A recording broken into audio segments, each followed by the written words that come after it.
it's Anna. Welcome back to my channel. Today's video is going to be my July TBR, which is basically all the books I'm planning to read in the month of July. So today it's been extremely hot during the daytime, so I'm recording a little later, so you'll have to excuse me if I'm shining or sweating a little because we're dealing with an extreme heat wave here in the UK. June has been a really good reading month for me. My reading wrap-up will be up next week, so because I'm really into reading and I'm enjoying my readings lately, I decided to choose 6 books to read in July. 2 of which were gonna be from my TBR mug and 4 of the other ones are gonna be my picks. So without further ado, let's get to it. The first book that I'm planning to read in July is Where the Crowded Sing by Delia Owens. So I normally don't like to know much about my books before I read them because they just spoil stuff for me, and I just really want to get into the book with a clear slate, let's say so. And I don't know much about the synopsis of this book. I know it's set in North Carolina in 1960s, I think. So it's a historical fiction book. I know it has some kind of mystery to it, and it's a coming of age, and also it deals with a lot of nature, and nature is a big focus of the story, and it's in general very environmental read. Sounds like everything I like, so I'm very excited to read that one soon. Next on my list is The Legacy of the Bones by Dolores Redondo. This is the second book in the trilogy of Bastan, which is basically a murder mystery trilogy. In the first one, I just actually finished the first one in June, and I immediately ordered this second one because I really enjoyed it. I just really had to know what happens next.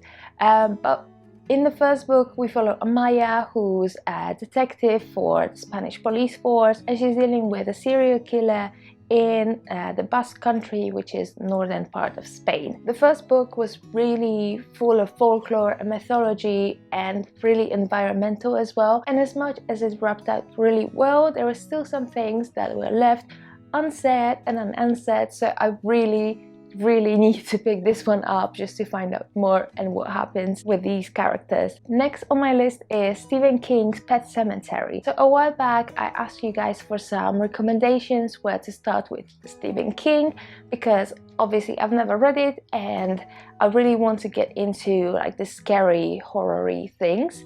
So a lot of you guys and in general people in my life, they mentioned Pet Sematary as a great way to start off with King.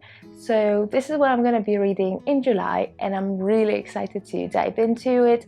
I don't know much about this. All I know that it's a horror story, it's going to be scary, and the main focus is on grief.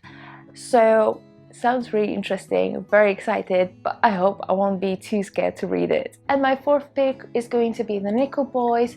This is also a historical fiction novel. I don't know much about it. I know it's quite a short read, therefore I don't really want to know much about it going into the story. I know it is a historical fiction, as I said, and it is focusing around a real-life reformatory school, which was set in Florida, I think, and we follow this black teenage boy who's sent to a reformatory school, and things are going down. I heard so many great things about the Neko Boys, and I think I'm gonna enjoy this a lot. Okay, and then for the final 2 picks, they're gonna be picks from my TBR mugs.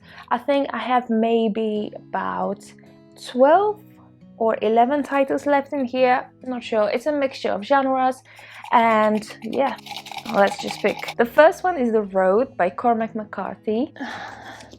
The Road.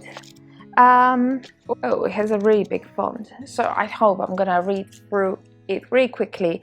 I also don't know much about this book. I know it's a post-apocalyptic story and we follow a father and son, and I don't know much about the plot, but I had also so many good things about The Road, and also the movie just came out maybe last year or a couple of years ago, and I heard it was really good as well.